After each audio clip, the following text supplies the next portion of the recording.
we did not create this sweet rock sound. Yeah, getting jazzed up on a Friday afternoon though.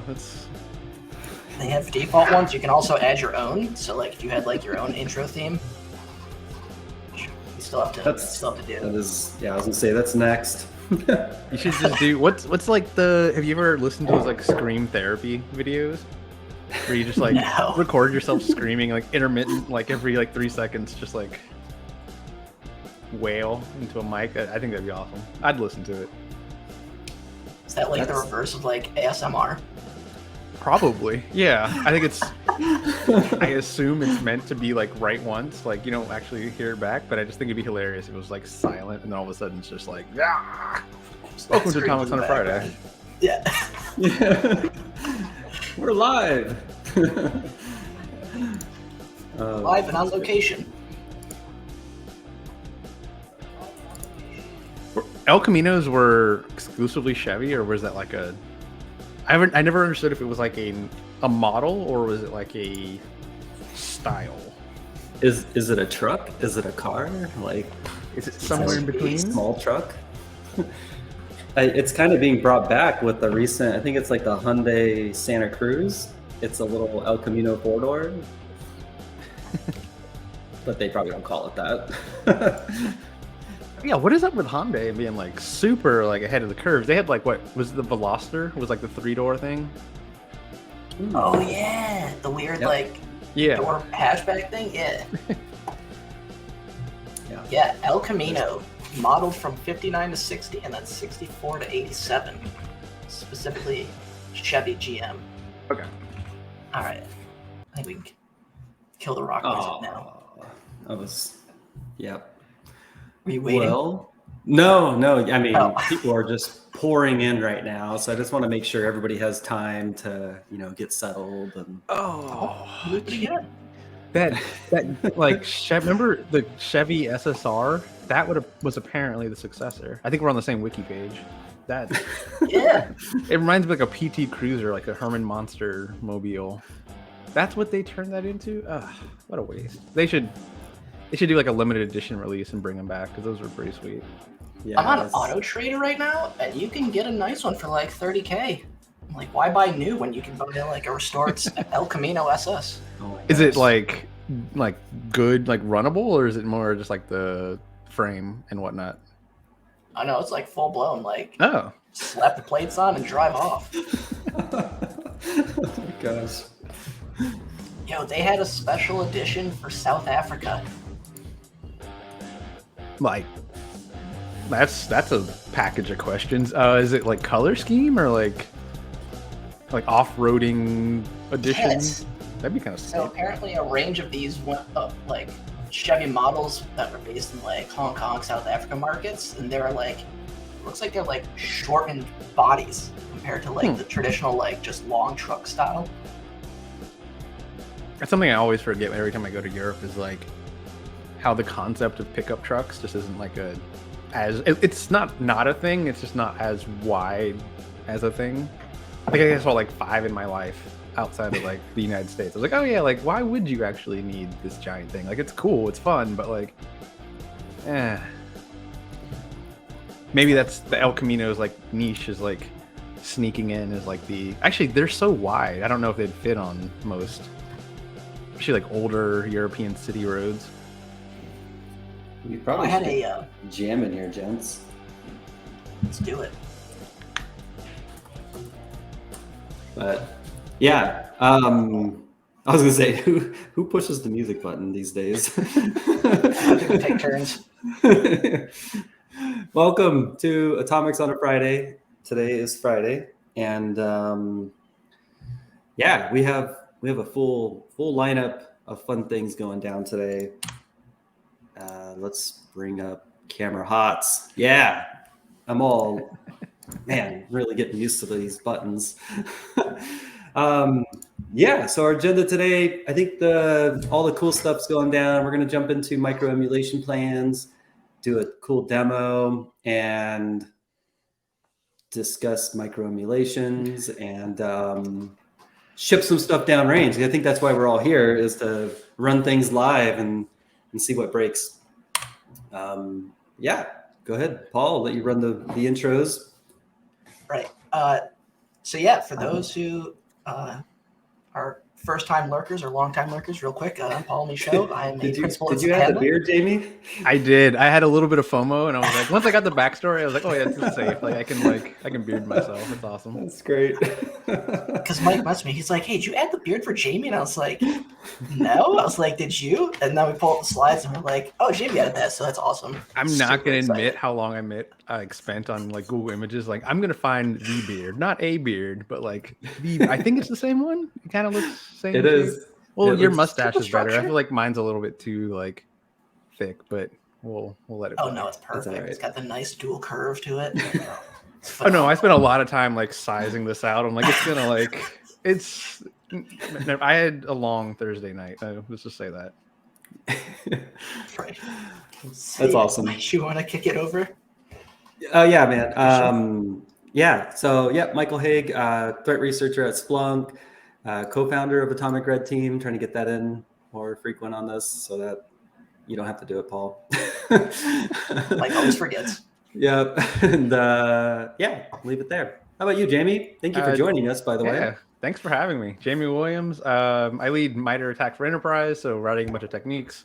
I'm not doing that. A big fan of adversary emulation, purple teams. I've been doing, previously I was on eval, so doing a lot of development of actually part of the plan we're looking at today with APT29, but also doing emulation development with the micro stuff. So happy to answer any questions, kind of explain our philosophy. Apparently graphic design is not my passion, as you can see. I think I lost my, actually, I didn't miss too bad because you kind of lost your nostrils. So yeah, I guess I'm okay plus at Photoshop. Yeah, I mean, once the mustache gets going, like you just generally lose the nostrils anyway. So it's guardrails be damned. Yeah. Yeah. Oh, it's classic. I'm waiting for the comments to come in about the beard, but maybe that'll be at the end. Everybody's just upset about the music, which rightfully so. So normally we do atomic base testing, so that's what we're kind of really focused on. But last year, towards the end, October, if I remember correctly, you all released Micro Emulation Plans, which is kind of like a bridge in between atomic testing and a full-blown like adversary emulation simulation / red team operation. So Jamie, like as being part of the team that built this, like give us a high level, just kind of explain like the thought process and what's the gap, what's the bridge that makes this. So we tried to capture it in this amazing table, as you can kind of see, but just to kind of give you, I guess, straight from the horse's mouth. So we are obviously huge fans of Atomic. I think even like back in 2017, early 2018, we were like, hey, this is awesome. We got into it. But especially for the use cases we were using at the time and kind of even now, adversary emulation, we were doing a lot of like the product evaluations where, Atomic's great, helps us really tune things out. But for that use case, we kind of needed that full story. Like, even if it wasn't as, I think a lot of people have, rightfully so, a lot of criticisms on, attack evaluations. We definitely are in the same boat. Like, it's not perfect. And we would love to kind of balance a lot of different things. But at least for now, we've always historically done those like big scenarios where let's look at like an APT3 or look at an APT29 or a Turla or whatever it be, and kind of say, starting initial access all the way to actions on objective. Sorry, I'm like mixing models here, going from going out of attack, but that full kind of almost kill chain. So we built a lot of plans in that structure, and I'm sure you've seen them in like the CTID library. But one of the things we recognized is like, having one of the best things about Atomic is like how easy it is to just pick up and run. Like, hey, like I'm interested in this technique. It's copy and paste, good to go. But also like the skill set where we would do like other assessments and we'd be able to say like, hey, like, we're very expensive red team. We're not always going to be here, but your folks, like your blue team, your system engineers, whoever's like intern project, whoever it is, like Atomic Red Team is very accessible. Like, it's like, all you got to do is be able to like, pick on a menu and kind of copy and paste. So, and even like our big scenario plans, like we recognize like it was a nightmare. Like, even internally, like, having other MITRE people use it or like people from our own team, it was like hours of setup, their infrastructure requirements. And I'm sure like Sounds like, Paul, you converted day 1 of 29. Like, I know it was a headache. Like, and we were very cognizant of that. Like, we built these plans to be more than right once, but also to the point where I think one of the biggest breaking points, at least on my side, was we released like, the APT29 plan. It was really cool. And then like SolarWinds happened and people asked like, hey, like, could you guys do like an emulation plan of that? And I started like scoping that and like, what would it actually take?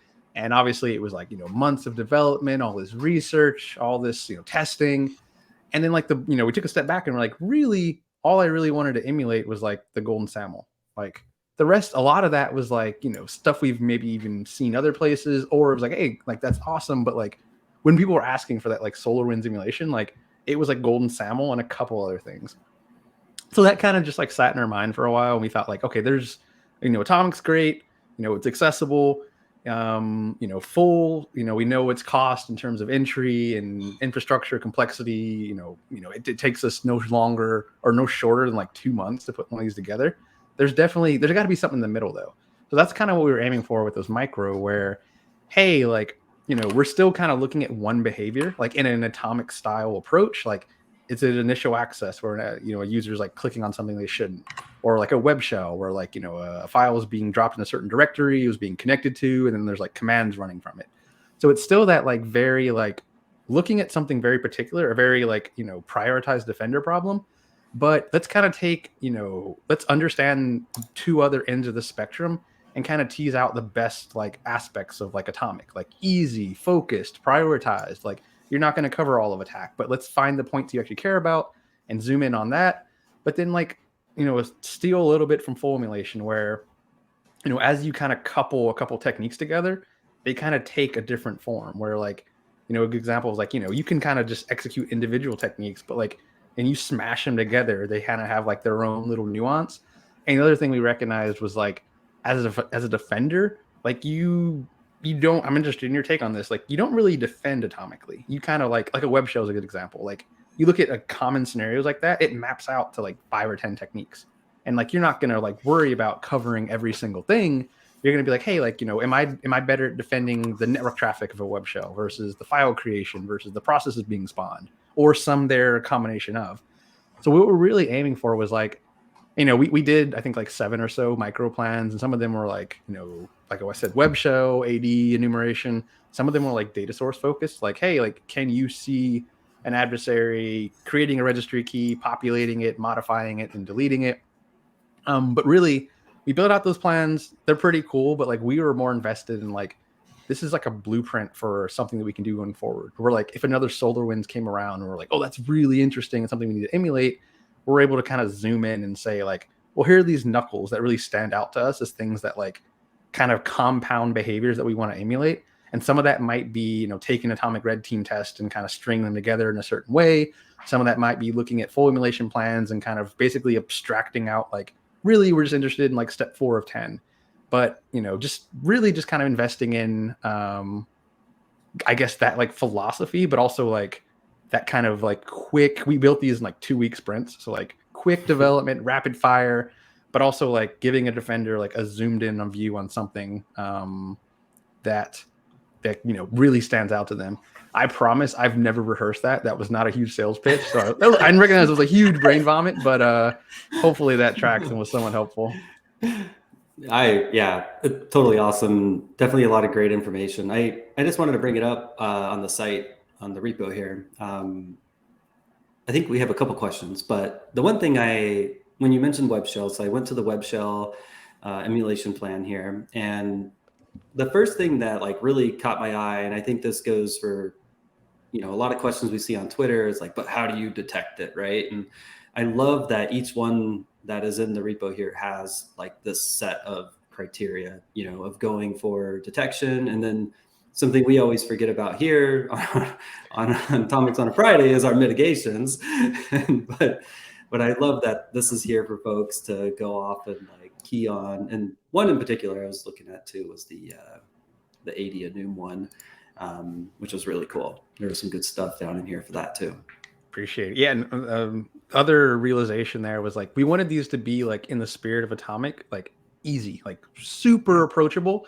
But also to the point, like we talked to a lot of folks and we're like, honestly, like people will look at emulation plans and then never execute them. So we're like, okay, how do we like bring value to that community where it's like, you're kind of just looking at stuff and like even like mentally tabletopping it. So our approach here was like, exactly, you kind of noticed, like, let's write these out like attack techniques where it's like, we'll give you the adversary perspective, everything you need to know, even to the point of like, if you scroll up a little bit, like we recorded a live demo. So if you do see any, like I tested most of these on like my personal computer. So if you do see like weird, like there's some like weird, like, you know, redacted areas, but if you see anything weird, let me know, because I probably need to get that down. But yeah, hey, like you can read about what's happening, see like what execution should look like, or if you don't really care, like that's what it kind of looks like, and then translate that to like, what are you going to do about it? So yeah, I think that was another big realization to us, is like, you know, not everyone has the time, the resources, the cycle, the interest to really put hands on keyboard, but there's still, you know, I think, you know, Atomic Red Team was definitely a breaking point, hopefully for industry in this respect, that like adversary emulation is like very much like crucial. It's just, you know, what that actually looks like in your organization is kind of like dependent on, you know, kind of, I guess, where you are and what you have access to. Yep. Have you seen folks like fork the repo and they're kind of like adding, extending things, or is it half and half? Not yet. We're doing some internal development, like that's probably going to end up in the repo, as well as like other projects that are like adopting that kind of structure. But not yet. We're hoping that might take off, but honestly, like I said, even for us, it was more just like a proof of concept. Like, hey, like I said before, even getting back to like SolarWinds, it's something we talked about. Like, hey, what would it look like if we took these full emulation plans and kind of like watered them down a bit? So for us, it was a huge success in terms of, hey, going forward, this is something we can iteratively do. So keep an eye out. I think we'll be adding some in the near future. I don't want to spill too much of the excitement, but yeah, but even going forward, I think, you know, I think if not, I mean, obviously like attack evaluations is always going to, you know, at least for now, be those full emulation plans. But if people are interested in terms of, you know, both contributing micro plans or just, hey, defenders are looking at it, that's a really bad detection idea, or here's some thing you never heard of, here's really good mitigation, please don't do that. I think we're open and game for all that feedback. Because like I said, one of the best parts about like kind of baking it into like an attack technique structure is it becomes like a living document where, you know, if something changes, we're more than happy to kind of keep those as up to date as possible. Yeah, and no, that's awesome, because I think it gives kind of both abilities to do this. You know, if you have the resources to go hands-on, kind of like what we're going to go through and show you like exactly like step by step, but you also in some of these have methods to do utilize invoke like wrappers or executors, but also Caldera. So there is the option to be able to support those and import them, so you know, don't have to spin up 7 boxes and a C2 and figure out all the gotchas like that we went through as we were trying to figure out this, and just kind of work our way through it of like, let's do it step by step and see what works and what breaks and go from there.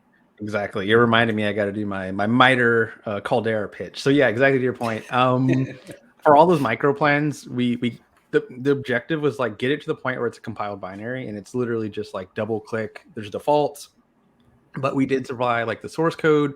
So if you want to recompile it, if you want to run it, like I think for all the demos, I ran them on command line. So like you can change the args if you want, but it is as simple as like there is a binary somewhere in there in a zip if you just like want to double click it. But yeah, I think that Caldera integration page is really slick as well, because that was one of the things I'm as you experienced with like the day one of APT29 was like we would build these really rich, nuanced plans that were made for like, you know, manual execution, whether it's like Cobalt Strike, Interpreter, Puppy, POSH-T2, whatever. And like porting that, like Caldera is great, but like that translation is brutal because it's like Caldera has its own runners, it has its own flags. And I imagine like as folks are using whatever they're using, whether it's like, you know, some Atomic Red Team feature or BAS or whatever they're doing, like we wanted to make those micro plans as like, this is just a payload. Like how, and I think that's really what there's like that huge README. Effectively what it says is just like, take the binary and have Caldera double click it and you're good. So like I said before, it was something that we knew was possible. It was just exciting to actually see like, and really just prove like, yeah, like we can totally do adversary emulation double click. Like it's not going to be like a clippy kind of thing. Maybe we do a GUI it someday that just like pops up and is like, you're about to get leet. But I don't know. Could be fun. But it was just really just like a warm and fuzzy for us. Like it is possible to give like almost anyone the ability to kind of do this kind of emulation testing. And the one thing I did like is that even if you set up the environment with, which was just 2 systems for our instance for APT29, which was the C2 framework, and there was a redirector. And if you didn't want a redirector because you're hosting it within the same network, you could 86 that box. But for like me, I didn't want to rebuild using the precompiled because they had a specific IP address hard-coded, which is fine, right? And that's great if you have that. So to be able to follow the directions of like regenerate the payloads that you need to make sure that your local host set up for MITRE or whatever C2 framework you're using for some of the initial stuff, it was really simple. And I think there was like four different things that I had to just grab from known repos, like PS invoke imager, whatever one that one is, and UPX, etc. So props to that for being straightforward and easy to follow along with. The setup for some of these, it was hit or miss. We had some fun adventures on our side as well, because like especially for day 2, there's some oddities where it's like, oh yeah, like generate a PowerShell encoded like payload and like tuck it into this file and then tuck it here, crop it here, cert util it over here. It was like yeah, good times. It was like as soon as you reached out about 29, I was like, this is gonna be such like a deja vu flashback. But this was really exciting for us too, because I remember like when Atomic Red Team kicked off, like the folks that taught me adversarial emulation were just wrapping up like the APT3 plan.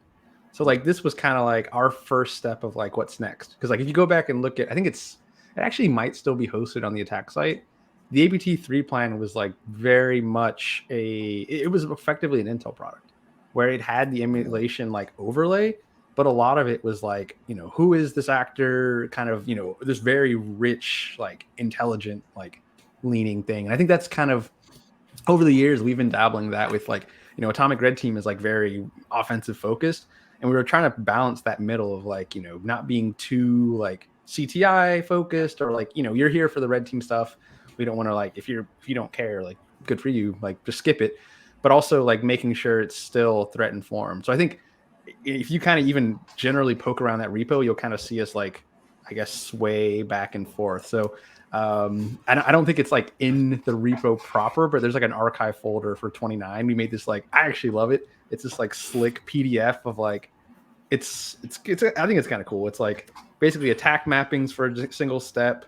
I think it's like the cited intelligence and then like how to do emulation. We never did that again because again, you're really just adding cost to emulation plans. But we always do kind of cite, like, especially when we do like briefings on like what's adversarial emulation, like there really is no right way to do this, but like here's a bunch of different options in terms of like, what do you actually need? If you just need hands-on keyboard, if you go to click emulation plan and then the PDF, I love, this is like one of my favorite things we ever did. I wish we had more time to do like more stuff like this, but yeah, a bunch of stuff. There's like we used to spend a lot of time doing these like op flows, and I was like, yeah, that's great, cool. But like it's so it's expensive. It takes a lot of time. Like a little background stuff. This, like, to me, like if I was king of adversarial emulation, I would build everything like this, because before Micro, everything would look like this, because this just to me kind of like when I think adversarial emulation, I think exactly what this kind of shows. Like, what are you doing? Why did you do that? How do I do it? Yeah, that is pretty cool. Do you want to share that link? Yeah. Let me drop that in there. It's like the speakeasy of that repo, where there's like, everything's like there, and you're like, oh, the 29 plan. I'm like, are you looking at the 29 plan or like the 29? Yeah, this is really cool. Yeah, I keep thinking about like a purple team exercise, and when I see this, is very much what I've seen recently on a purple team exercise, where it's very broken down and has the intelligence piece wrapped in there, and it's really neat. And honestly, you can kind of almost see like the evolution to micro plans in this, because like you'd be like, oh, like step 2 could be a micro plan, or like that thing you probably did with day 1, where it's like the right to left override payload, double click it, and it spawns C2. Like it's more or less kind of a micro plan. It's just how how quickly and how violently can we get to that point without, hiring a staff of 10 and doing a bunch of code review and all that fun stuff. That's awesome.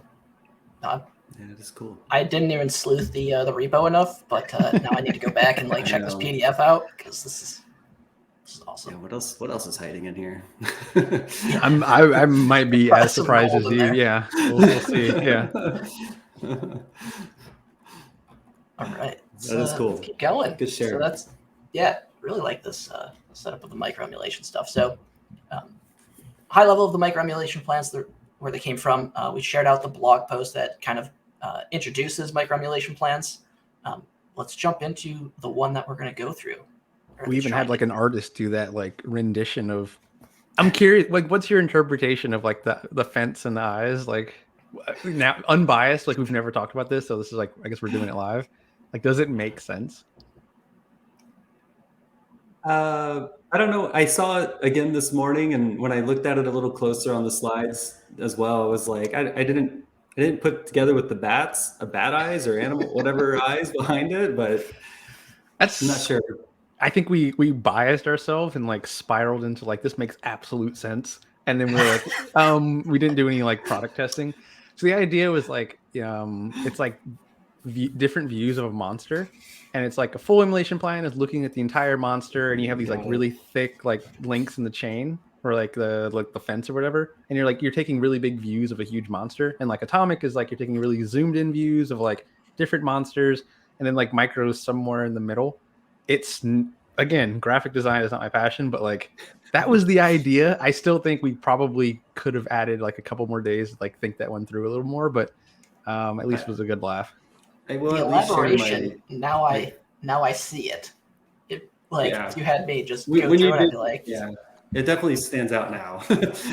Yeah, you zoom in, you're yes, we're good. We should have did an alt text with a huge manifesto, here's the explanation of what this is. Appreciate it, damn it. Yeah, just takes up the whole page. My favorite part was the hacking and hacked, but yeah, I missed that, but I went right to this. That's probably the best part. That's how every breach happens. Yeah, exactly as one should. Things just happen. Evil has dropped. You should do a defacement, or is it? What's the technique? Internal defacement and impact. Atomic red team test of just dropping that on someone's desktop background or something. I think there is an atomic for replacing the desktop. Oh, really? Okay. Yeah. Yep. Yeah, people use that internally to prank other people on their team. Yeah. So I feel sometimes atomics have been misused. Well, there's our next micro emulation plan is stringing the print screen desktop and then chaining it with the internal defacement. That'd be pretty classic IT prank.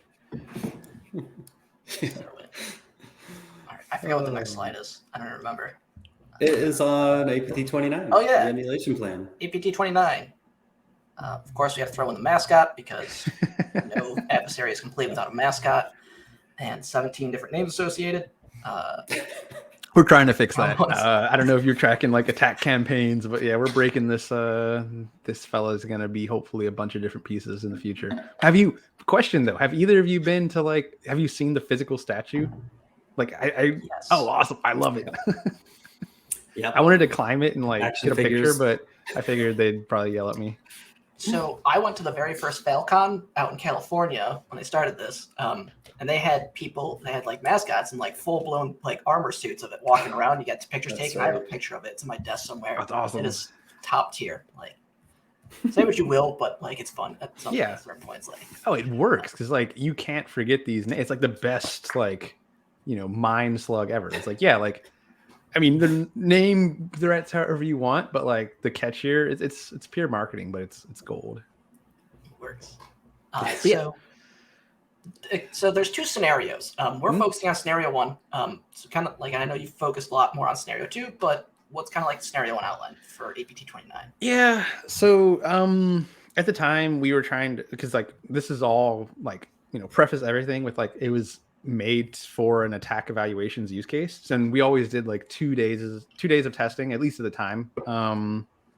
So day one was a little bit of their, like, I think I forgot the software names, but like Cosmic Duke, Sea Duke, Cozy Duke. It was kind of what we interpreted as like their mass infection campaigns, like, you know, spray and pray. Let's just like send out a bunch of phishing emails so you clicks it. So like the general like progression was, you know, someone clicked on something they shouldn't. They dropped, you know, kind of more of their commodity malware. They did some light reconnaissance, some light collection, and then they figured out, oh crap, like I actually like this victim, and they dropped maybe like a stage 2, a little bit more advanced. I forgot the exact like what dukes line up to what, but and they move around a little bit, do some credit enumeration, do some lateral movement, and then, you know, a little bit of a second tier exfil. So it was kind of like that, you know, more opportunistic infection. And then the day 2 we modeled after like their Power Duke. It was actually almost exclusively, shout out to Velexity. They had like a really great report on like the Power Duke campaigns targeting the DNC. So they were like these really, really surgical spearfishes with like these, I think it was like election lures about like the shocking truth about the, you know, 2016 or election or whatever. And that was like actually where I learned about like LNK files and spawning PowerShell and all that good stuff. So that's where they immediately dropped like their Power Duke suite, which at the time was like, you know, I put your like, you know, 2016 hat on, like PowerShell was like all the hotness. It was like, wow, like, you know, before, you know, probably one of the catalysts for like script block logging. So it was like, oh, like this is like really like exotic stuff. So a little bit of that. And then we stole, and that was one of the interesting things about doing these full scenarios as well, was like, we kind of Frankensteined a lot of these scenarios where it was like, this is not actually what their campaigns look like. We just kind of were taking interesting nuggets and jamming it in. So like the day 2 stuff also included like their Posh Buy a little bit, like their WMI toolkits. And then we even did like, it was actually really cool. I'm surprised they let us do this.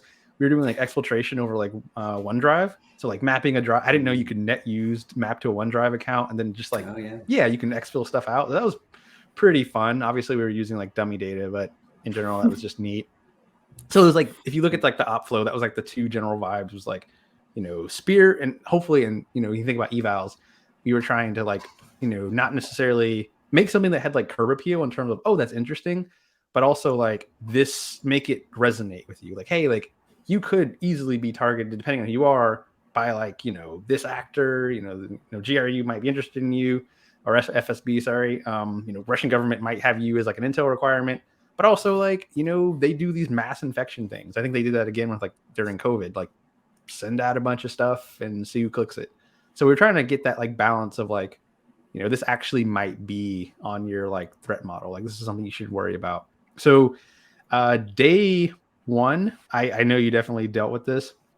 Day 1 was a little bit overfit to like Puppy. Like Puppy was the hotness at the time. Like we were like, oh, this is super stoked. And it kind of, we always had this like translation of like looking what we wanted to do and then translating that to like an appropriate tool. So like Puppy kind of fit. And there's some interpreter in there as well, just to have that diversity of like when that kind of switch from like stage 1 to stage 2, like just to, you know, diversify the, obviously we weren't evaluating like toolisms, but just to make sure there was like some diversity there. Another catalyst for Micro Emulation Plans was day 2, because, you know, obviously we had at the time we had like a licensed tool. Everything was kind of built in a similar fashion for this one tool. And then like, I think it was like 2 or 3 weeks before we were going live, we had like that license like ripped out. And we're like, oh crap, like we gotta like pour all this stuff. So if you go to like through the day 2 stuff, it's very modular. It's like, okay, like you scroll down a bit, it's like, well, this is that horrible setup I was telling you about. Like you have to, it looks like a little bit, it's awful. Like you can see like you're encoding like a DLL and then like gutting it and putting it in a script. Like it's awful. But basically like the day 2 setup was like, load this PowerShell script, run it. It'll do everything for you. And like load this, load that. So like that was like another one of those like, oh crap, like we should do this more often. Cause like once you get through that, like that part, which is awful, like the actual execution is pretty much like not only modular, but like pretty much just like you can close your eyes and just get through it. Yeah, these are really cool. I remember when some of the initial evals came out, and I think I hope everybody kind of sleuths through them and looks at all the cool content, because there is a lot of content outside of like the webpage showing all the vendors and everything. And but it's neat because it's like when I look at it and kind of like from not from maybe from like the Defender side, just like, oh, like let's see like what new things can be added to Atomic, or what new behaviors may have been performed, by the red team side, what tools or what things have been kind of pushed out and what do they look like. And then the vendor side of it, when you click through all that, I always like to see, kind of like talking about the evals here, but I always like to see like how the product sees what these things look like too. Like, because like for instance, like some of them are obviously labeled, like what was it, there was an obvious one here, not make link, but anyway, I guess I lost it. Like step 5 or something, WMI or something like that. But when it's labeled like that, did I miss it? Or this is like, if you go to the archive, it's all in the same thing. But yeah, if you pop back out, it'll have like, this is there you go. Yeah, we'll just click one. Yeah, like step 13, load step 13, or something, right? Like it's always just like cool because you can go back to the page where the vendor's product is and kind of see what piece and what it looked like to that product. As far as visibility goes, and or prevention, if there was any kind of prevention. I don't know if at the beginning they were doing prevention, or if it was. This was the first round. Yeah. Okay. So. Yeah, and that was one of the, I mean, not to get on an evals rant, but that was one of the core philosophies is like, exactly as you said, like we saw a bunch of really cool products, can't rank them. They're all pretty neat in their own respective way because every vendor sat down with like a different philosophy. So like exactly to your point, the best thing we could do was like 2-part, like purple team the vendor and show like, hey, like, for every one of those, it's actually, I used to always say like 80% of the value of evals was like the interaction with the vendor. Because like we would sit down, we would kind of exactly as you said, like explain, we're about to run this script. Like, what do you think is going to happen? Like, just kind of cheeky, like, and then they'd be able to see, like, oh, cool, like we detected it as we expected, or even their analysts, like, hey, we wrote these alerts. I've never seen what that alert looked like when it's fired. That doesn't make any sense, or like that's perfect. That's exactly what we want. So that kind of like purple team experience, but then exactly to your point, the eval results are like, I know there are a lot. It's really hard to like grep that, but like being able to exactly to your point, like go to a website, see, I understand what happened. Here's like, if I bought X product, this is what I could expect to see. And then going and look at the source code and saying like that translation of like, 1 + 1 = like what? That we're still trying to figure out how to like make that more accessible. Because I imagine from your perspective, it's like nothing. Here's like a million, like, probably, millions of pages and screenshots in terms of like all these vendors. And it's like, what do I do with this? So definitely a hard problem to have, but it's definitely, I mean, I'm personally really grateful to have experience like working on that project, but also that like, these vendors are willing to kind of just like show us stuff. It's like, I personally, I've never worked on like Splunk or any blue team stuff. And like, just sitting down through like 4 years of that process, I'm like, oh, I kind of get like detection engineering and actually like can somewhat have like an intelligent conversation in that space.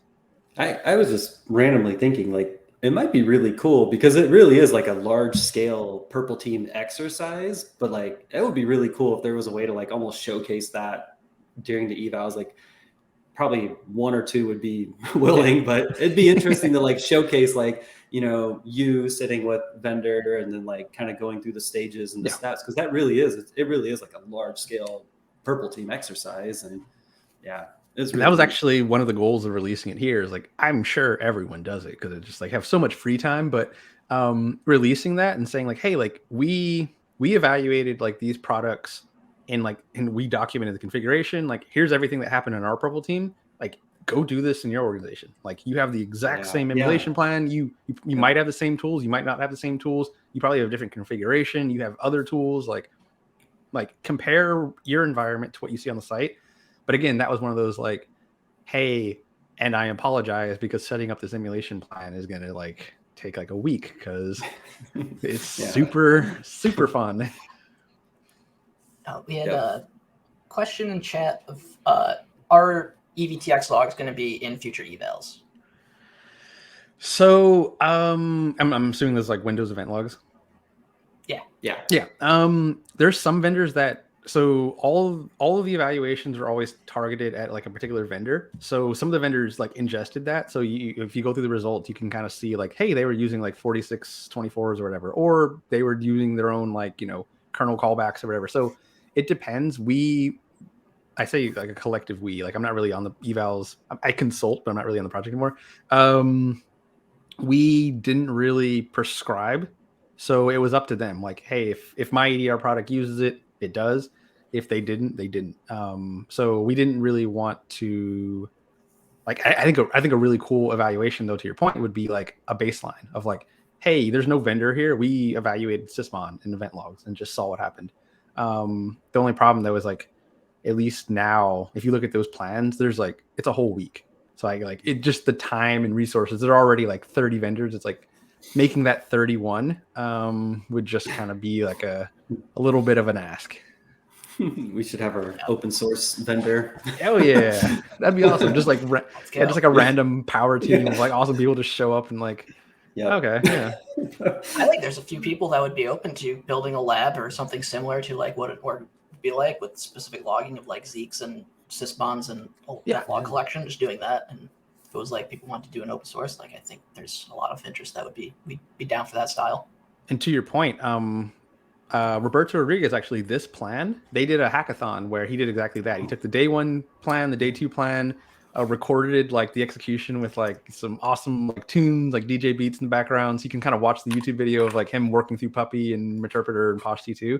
But then exactly to your point, dumped all, I think it's like Windows events, I believe Sysmon with Sigma, and then like Zeek, if I recall correctly. But you basically like that repo has like, you know, effectively to your point, like an open source evaluation. And then we did like a 2-day event where people just kind of looked at certain steps, started to put in together. I think if you go through like the issues, they did like an issue for every step, and you could like start to craft detections. But in general, I think it was just really good to have like an outlet for this is what that data looks like, I guess, from like more native Windows telemetry.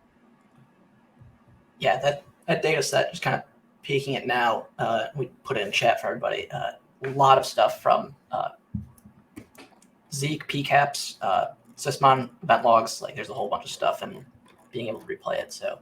And again, that was another fun one where like I was getting these like late night like Slack DMs from him, and he's like, puppy this, puppy that. And I'm like, I don't know, man. They're like not bashing them, like, but I'm like, it's just like it's hard. It's really hard. And I think that's where we were kind of like, we'll do this on our side, but like maybe Mike, there's these micro plans. They got something to them because, you know, unless you just have like, you know, a whole day or a week to kill, like it's a lot to ask.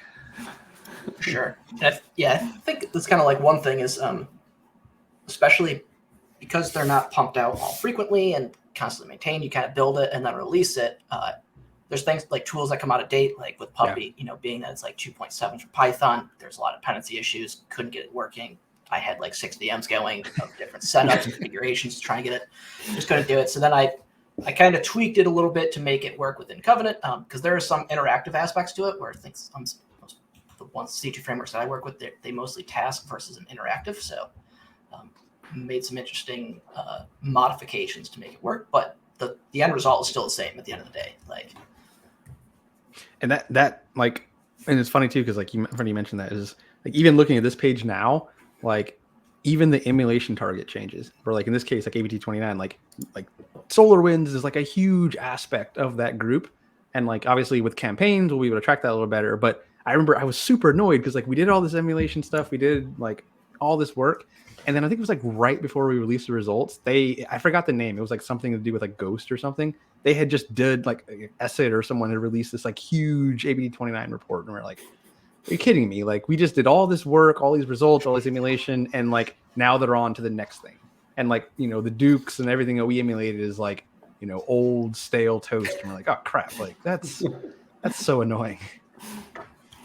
But still valid. Like even, you know, and I know like with the idea that you're trying to emulate some core parts and not the whole thing, there's still some really valid opportunities to go test and provide it, because it's a variation of a technique that the outcome is slightly different. And so validation of that detection and prevention is still important. So even if it is out of date and they already pivoted, like there's still so much value you can get out of these. Like it was cool to step through, and I'm like, I totally forgot that thing was even a technique, and I was like, all right, let's go. So right to left override for the win. Just fun nugget. If you're interested, like look at the results for that. Like it's funny how many UIs broke with that weird like. So it calls to go kill the after. So the first one is to execute your puppy instance, and then later, once you get your interpreter session going, like go back and kill the first one. Well, when you start to do like, go get the process name is like 30 different characters. You're like, and it's like, oh, sorry, that process doesn't exist. And I was like, no, this process definitely exists. Like those are the characters you told me. Like go kill it, and then it's like, all right, just use the ID because using the name is not going to work. Yes. I apologize. I think that instruction for the IDs and the instructions. But I think to your point, I think that's something we knew and we were like, oh crap. But yeah, it was like that was like our kind of welcome to red operator, like little like, oh, like why can't you kill the process? Like, I thought you were elite. Like it's super easy. You see it, kill it. Yeah. We call that red team struggles. Yeah. Flailing. Yeah. I probably should explain that one for the super inside joke. So one of the interesting things APT29 did was there's this like weird Unicode character. It's like a right to left. It's actually not weird. It's for like languages that read right to left. But you can flip. I don't know if you have the payload like handy, but like you can flip the characters of like any string in Windows. So what they were doing was they would obfuscate file types and like inject that character to like make exe is bad because it's palindrome, but make like source files not look. Yeah, I think that's a good one. Like 3aka.doc. Yeah, like flipping those around. We're like, hey, like it's kind of similar to like the double file extension, things like that. Yeah. Basically being able to obfuscate, especially for phishing payloads. But what we realized, like after, from a red perspective, we're like, oh, that's pretty cool. We see it on our desktop when it wasn't on Linux. Like we see it on our desktop and it's all like different looking.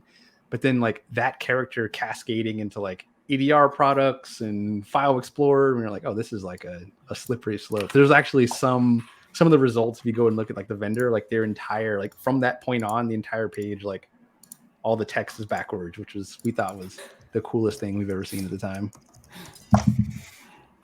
The trying to get that going was not when I was trying to like paste those characters, because if you go look at like the character structure and like watching it flip, it was really like it messed with my head, and I really had no idea what was going on, because all of a sudden it was just rearranged everything, and I was like, is this right? And I'm like looking to make sure like, okay, it's close enough in character structure. It's good.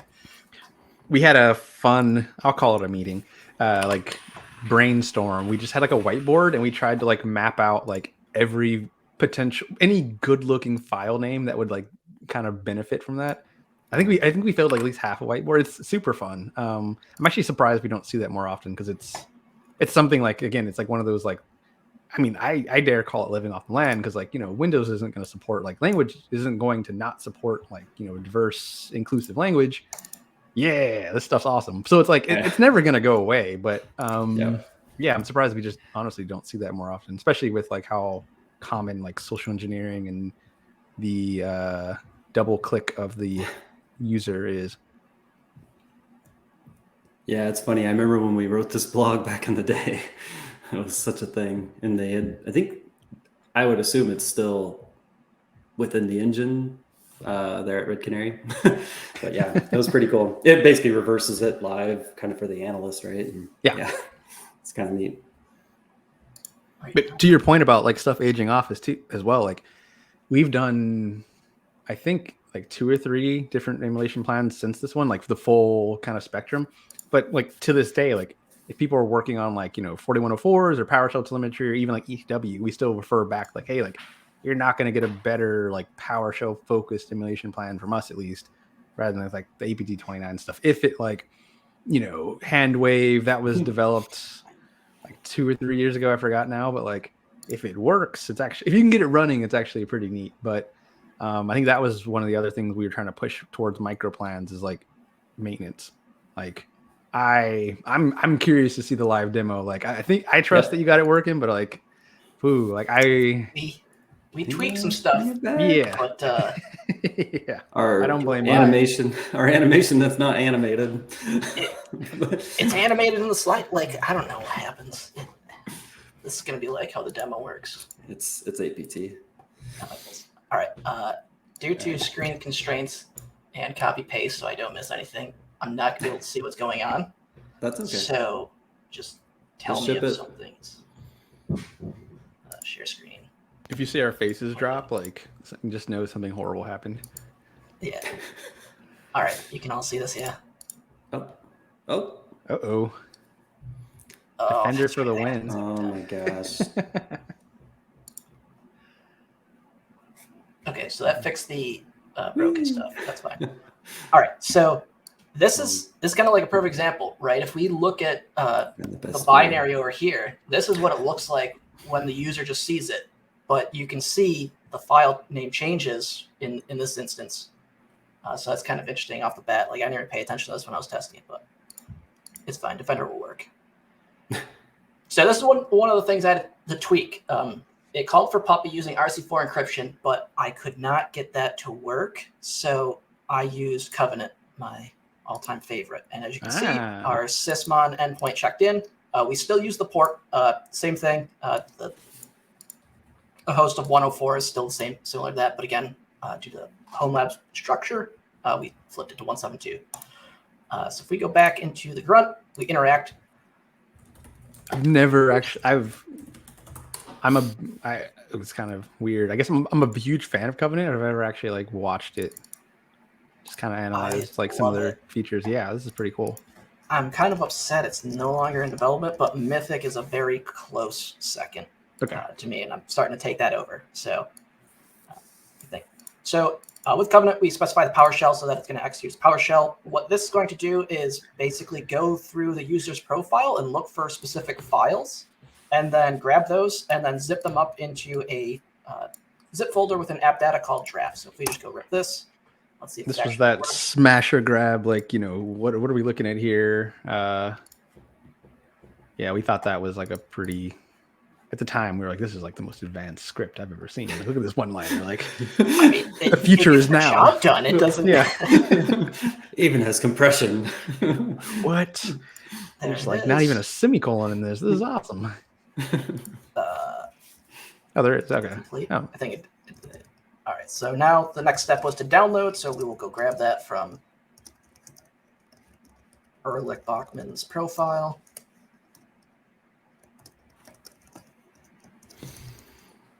And it was draft. That's it. If I can spell again.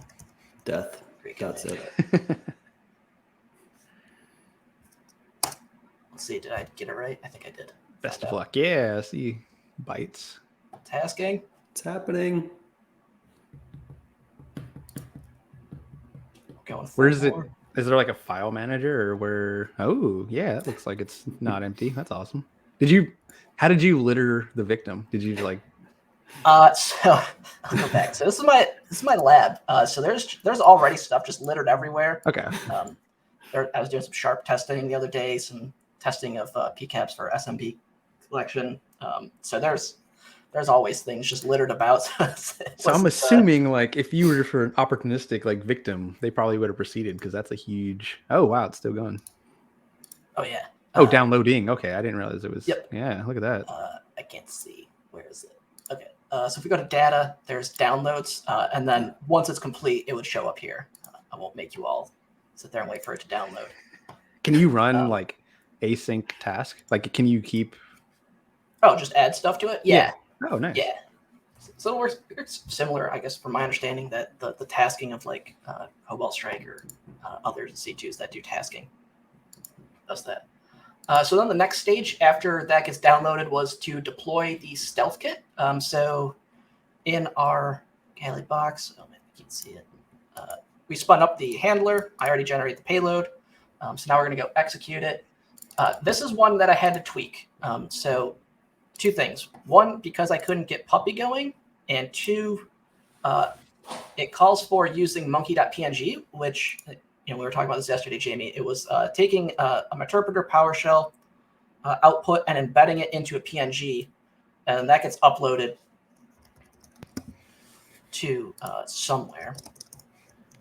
So that monkey PNG was like one of the notorious things from this like intrusion. Like I said, we kind of finagle things and move things around a little bit, but like one of their big like handles at the time was like office monkeys, because they did this like huge phishing campaign with this like little gif of like monkeys in office, and like people were obviously like clicking on it, but then they were like forwarding it around. So I've just like heard these stories of like people doing IR, and it's like this damn like little gif thing that no one will stop. Like it just keeps showing up everywhere. So yeah, that was like I don't think it was like Stego, so we did a little bit of obviously creative freedom there, but yeah, this monkey was it's a flash in the past. That's awesome. It sounds like a movie where, hey Bob, did you see this image? Click it, it's in your email. Across the cubicles. Oh geez, yeah. All right, so that's The movie that okay. no one in IR ever wants to watch. Yeah. Waiting for that to complete, but that should complete. So the next step was to create a few registry keys. So in particular, it's going to go from current user software classes and then create a directory structure called folder. And then underneath there, it's going to create different other things, shell and then shell open. So basically, very similar to what happens in the emulation plan is when a user, after you set these registry keys, you add the value of, it's in the emulation plan as a PowerShell command to execute that monkey PNG file, and then would do a UAC bypass to open up or execute the payload. And then that's how you'd get your interpreter callback in this case. So in this case, what we did was we changed it and we just I exported out or created just a basic interpreter binary, uploaded it to the same path, and then we tweaked it. Because again, Puppy allows you for interactive, Covenant doesn't. So we tweaked it so that we can include the value with it versus having it prompt, because it won't prompt, it'll just fail out and say, hey, no value is provided. Because the PowerShell command was very large and trying to figure out escapes wasn't super fun. But we'll just kind of drop those in there. Those auto elevating like COM objects we spent it sits in my dreams. Like I get it, but like this is just such an interesting concept. Like this thing will just like, hey, I always run elevated, and like I will bring friends. Like I'm showing up to your wedding with like a plus whatever you tell me to do. Like this is like if I had to like devote resources to like a research project, I would love to try to do like ACLs in the registry, because like stuff like this shouldn't. I don't even think you're elevated yet. Like why can a user touch that key like that? Like it's not like it's not a Microsoft problem. I think it's like a Microsoft Plus implementation problem. I don't know where like the split, what is it, shared responsibility model? Like I don't know where that falls, but the fact that like that's just a thing that you can do seems like not cool. Yep. And so this is kind of where we changed it. So what would happen in the plan, what it calls for is to set this key.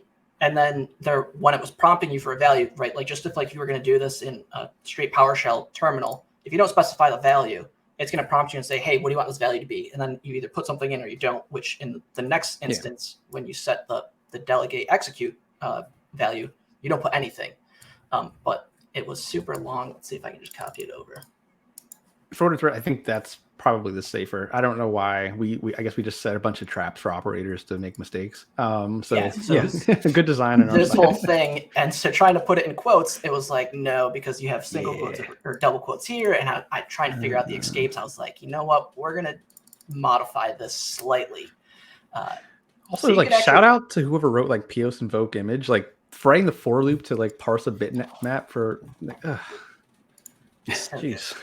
That's this is a terrible mistake. It's still going, and so everything else is just waiting. All right. So basically, what we would do next, we'll go trigger it. Where's the wrong box? All right. So I'm just gonna run it elevated because what it would do is it would we'd use SDCLT, which is a built-in binary for managing backups within the control panel. So once you set those registry key values, and then in our case, we would tell it to go execute the elevated binary in C downloads, right? If we went into Erlic's downloads, we could see elevated here. And if we just execute that, what we should get back in our Kali instance is we can see we get interpreter session, so we can keep going. But basically what would happen is it would run in and generate and elevate and execute it as a high permission. So you get it as a high integrity level. And then from there, we would keep going. So we'll just kind of jump into it. I know we're at time, so we'll just kind of go through a couple more. And I love that, like, at some point, we're just going to get another one, just like creep in. That actually happened in the day 2 plan. So we like, this is actually the plan that taught me what a like WMI event subscription was. So if you know, basically you can just set WMI triggers. If any system event happens, do run this. But it's kind of finicky. So like if you set it for like a user login, you get like 5. So like a couple times we were able to crash our servers because we'd get like 20 callbacks at the exact same time. What's happening now? The infamous sysinternal suite.zip, which sounds super legit. Like there's no payloads in there. That's all good stuff. That's how I transfer stuff in my environments. Internals suite.zip. And it's funny too, because I think this is another, like, that's another really interesting thing about adversarial simulation is like you learn really good red team trade draft, where like exactly you said, like all this like obfuscation is really slick, these USC bypasses. Also, like 29 was notorious at the time for like they would drop like legitimate S-delete to disk and just like forensically clean up. Like it was like their OPSEC was phenomenal. So that was really neat. And I thought it was interesting also like the timing of like, I think like not soon after this, like we did like obviously the events happened and then we did the emulation. And then like, I think it was right after, was it Sysmon picked up the file deletion like event? And it was like, it's actually interesting to see how like threats inform like, you know, offensive testing that informs like wide scale improvements. Yeah, that's like one of the coolest things about like Atomic Red Team or even like these kind of emulation plans, and like it really can help people, like say like a tier 1 SOC analyst that wants to just understand more, and they have a lab and they're able to like play with things step by step and understand how these things work or operate. It's really cool. There it is. Are you gonna try to type out that process name? No. I tried so many times and I was like, let me just copy this and I'll paste it in. And no, it didn't work. So just use the ID, pro tip. But yeah, so in reality, what we did here, actually, I don't want to terminate this session.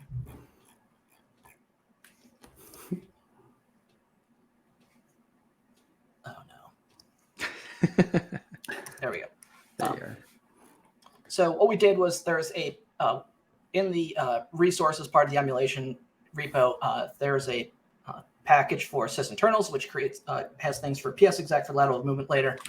Oh no. There we go. Lateral movement, s-delete, and then a couple other things that are actually text files that we'd rename to PowerShell scripts that actually do things like the persistence mechanism, pulling files from a WebDAV share. Forgot about that. That's awesome. Jump into. Yeah. Unfortunately, I run into this real quick, and then unfortunately, I do have a conflict that I need to jump to. But see if we can get some of this going.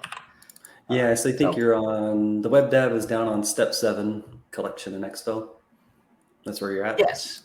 Or 8. Yeah, so I'll first do the README. Basically we're just going to convert the README text. So if you go look at it in the repo.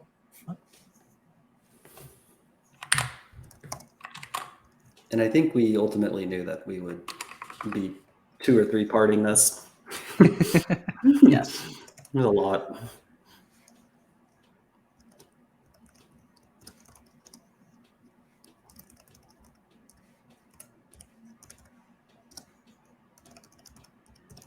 Yeah. And then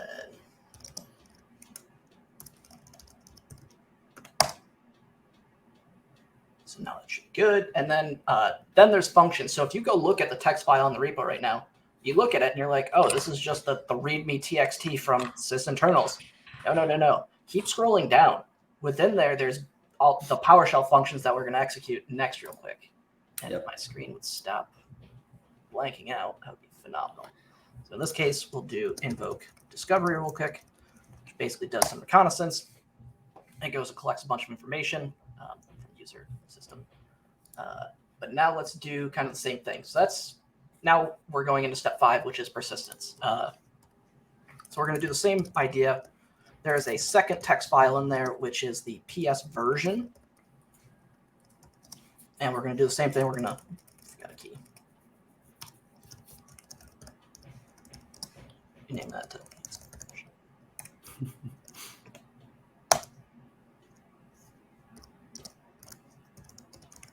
PowerShell syntax is so weird to me. The dot, like. Yeah, and there's no tab complete in this session. Like when you do it like this, it's absolutely wild.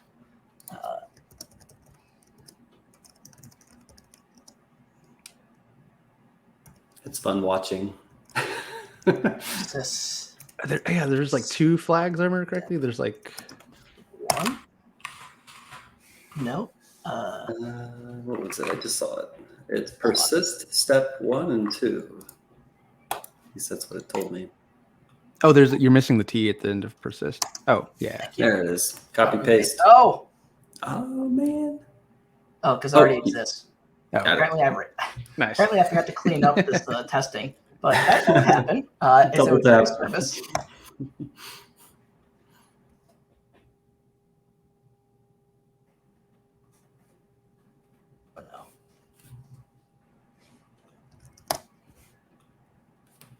Well, if we have to wrap up here, Paul, it's all good. Yeah. But that's really it. So really, like I said, the only thing that I had to change was the puppy setup and use a different C2, which pick your flavor, and then just kind of tweak to its capabilities. But it was very straightforward from there. Just tweak, whether you're following and using the 192 addressing, you can literally just copy and paste it, put it in Caldera, or just step through it. It's very easy, which is super handy for doing this. But if you like to do it the hard way and the painful way, you can do exactly what I did and just good luck and have fun. But there's a lot of good information, and just go check these out because they are super handy and to kind of bridge the gap between the standard atomic testing and a full adversary emulation simulation red team operation. So this is super, super cool to see, and excited to see what more comes out of this. Yeah, well, thanks for having me. This was super fun. Always a topic I can probably, as you can tell, talk about forever. So appreciate your time and obviously your effort putting this together for the community. I know folks definitely appreciate any type of insights. So truly was an honor. Yeah, absolutely. Thanks for taking the time to join us, and hopefully we can catch you on the next one, and we'll actually have this rerun. We'll have data. We'll actually just go into the data and just pick it apart. Sounds good. Let me know. Yep. Awesome. Thanks all. Awesome. Catch you next time. Thank you guys. Have a good day. Cheers. Have fun, everybody. Thank you all for joining.